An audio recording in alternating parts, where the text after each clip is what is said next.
আসসালামু আলাইকুম। আসলে দুইটা দেশ যখন যুদ্ধের জন্য মুখোমুখি হয় তাহলে সেখানে অনেক কিছুই ঘটে। হামলা, পাল্টা হামলা, হতাহত, এগুলো হলো যুদ্ধের জন্য স্বাভাবিক বিষয়। তবে সবচেয়ে দেখার বিষয় হলো আমাদের যে ফেভারিট দেশ রয়েছে সেই দেশটি আসলে কি করলো। তারা কি বসে আছে, নাকি তাদের যে যা কিছু আছে তা নিয়ে যান প্রাণ দিয়ে আপনার শত্রুদের প্রতিহত করছে, সেটি হলো আমাদের দেখার বিষয়।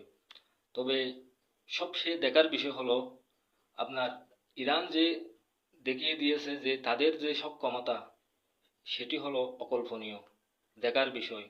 আসলে এই যুদ্ধ শুরু হওয়ার আগে ইসরায়েল যখন প্রথমে হামলা করছিল তখন অনেকেই বলেছিল আসলে ইরান কিছুই করতে পারবে না, কিন্তু না ভাই, ইরান করে দেখিয়েছে। ইরান যা করে দেখিয়েছে সেটি কল্পনা অতীত, কল্পনার বাইরে।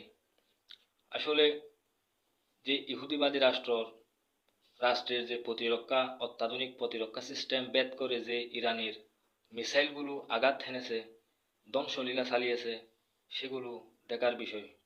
সেটি ফেলে দেওয়ার কোনো জিনিস না। আসলে একটা যুদ্ধ পরিচালনা করতে অনেক কিছু দেখতে হয়, অর্থনীতি এবং সব কিছু, পারিপার্শ্বিক সব কিছু দেখতে হয়। তো যুদ্ধ আসলে মানুষের জন্য কল্যাণ বয়ে আনে না।